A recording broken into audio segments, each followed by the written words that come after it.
Okay, this is The Writer with No Hands by Matthew Alford.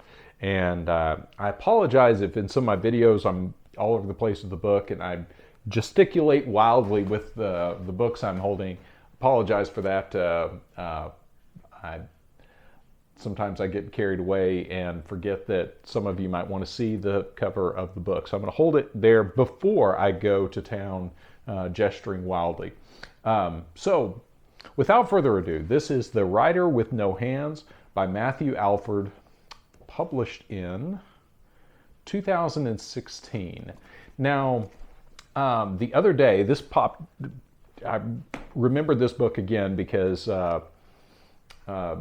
I've had this for a while, and when I first got this, I read it with great excitement, and kind of forgot about it. And then I saw the other day on YouTube the documentary about the writing of this book popped up, and the documentary is a little bit different tone than the book. And I'm sure, and if memory serves me correct, I think the gentleman that filmed the documentary and Matthew Alford, I don't want to say parted ways. I don't know the whole story there, but I think they kind of came to different conclusions or kind of went in different directions with the material for this. So the book is, again, the telling of his research of a Hollywood scriptwriter by the name of Gary DeVore. And sorry, I'm trying to keep my thoughts about me here. But Gary DeVore, if you look him up on IMDb, he was a screenwriter that wrote some scripts like Raw Deal, Time Cop, some pretty well-known action flicks. And I think he also was doing extra work on some scripts that weren't necessarily his original work, but cleaning up other people's scripts, and was working as a consultant on other scripts. But where things get interesting, and the reason this is part of my collection, is he allegedly had ties to the CIA. And through his now widow, you find out that he had some agency connections, and was allegedly, some of his plot ideas were coming from some of the things he was tipped off about from agency insiders. So that's really interesting. But here's where things get really bizarre. And I'm going to try to summarize the overall story. I'm not giving any spoilers away with this. This is all stuff you learn pretty quick in getting into this story. But Gary DeVore turned up missing on his way back from or went missing on his way back from a trip, and he was about to finish a major script he was working on. And he went missing for about a year, and a little over a year later, they found his body in his car in one of the aqueducts or something, in one of the basically the drainage ditches that runs under the highway there in California. So he was allegedly on his way back to, I believe, the Los Angeles area, and went missing. And then a year later, they pull his body still in the vehicle out of this aqueduct. And that's where things start to get really weird, because allegedly the hands on his corpse did not match his hands. His hands had allegedly been cut off, and the hands that were found with his body were allegedly different hands. Hence the name of the book, The Writer with No Hands. And the really interesting thing to this audience is the script that he was allegedly working on at the time of his death was one involving a discussion about what he said was the true motivation of the Panama invasion that happened in 1989. And his script allegedly, and we say allegedly because the script and his laptop, all of his script went missing when he turned up dead. And I believe one of his friends that spoke with this author about the the case and the contents of this script did not want to be named. I think there's also some people that knew something about this that did not want to speak on the record.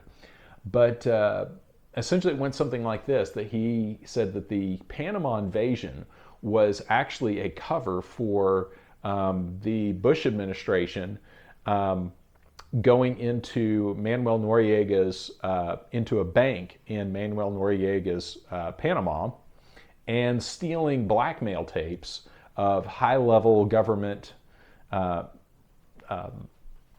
government operatives, employees, whatever you want to call them, that had been caught compromised, in a prostitution ring with underage prostitutes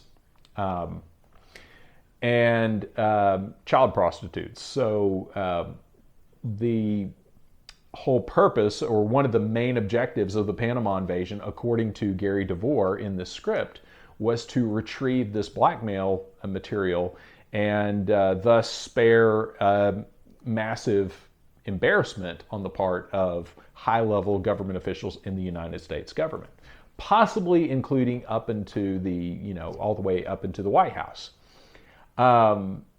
So that alone is a really compelling bit of information.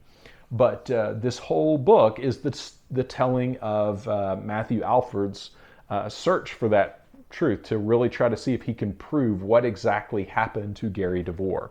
So it's a fascinating story, and if memory serves me correct, in this book, I believe he leads off by saying he has fictionalized some of the content just to protect himself and some of the other people involved in this.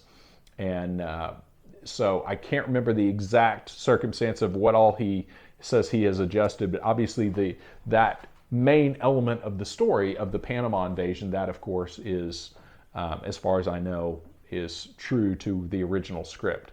But this is a fascinating book. Matthew Alford has a Facebook page that on which he discusses a lot of CIA involvement or military involvement, Pentagon involvement in the film industry. He's a British writer, but does a lot of good work exposing a lot of government corruption, and like I said, especially the film industry being manipulated through the Pentagon and the defense industry and that sort of thing. So lots of good stuff to check out there as well. Very good book, highly recommend it. It's unfortunately, as books like this go, this doesn't have the payoff that you would probably want it to have. I mean, obviously it doesn't, because, there's, that would be so incendiary if he was able to prove that. But it's a lot of information, a lot of interesting stuff that he comes up with along the way, and some very interesting people that he interacts with along the way of discovering all this. So I highly recommend it. And also the documentary is good too, but like I said, I think it was a little frustrating because it kind of went in a slightly different direction than the book. So I would definitely recommend, before you watch the documentary, or if you watch the documentary, reserve judgment until you read the book, because again, I'm not sure I 100% agree with the direction of the documentary. So anyway, still good information in the documentary, don't get me wrong, but the conclusion reached at the end of the documentary, I think, is a little unsatisfactory. But and his conclusions in this go a slightly different direction.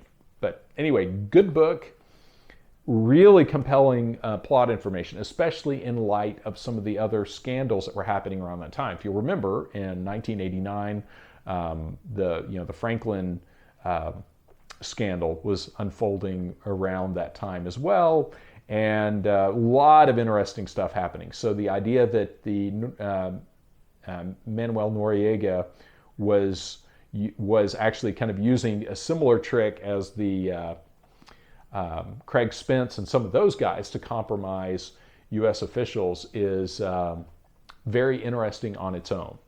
And whether or not that is, in fact, the underpinning of the Panama invasion is another matter. But very interesting book. Highly recommend it. And like I said, also definitely check out Matthew Alford's, just look up the Writer with No Hands Facebook page. Lots of, he updates that pretty regularly with other articles and similar kind of content. So Anyway, The Writer with No Hands by Matthew Alford from 2016.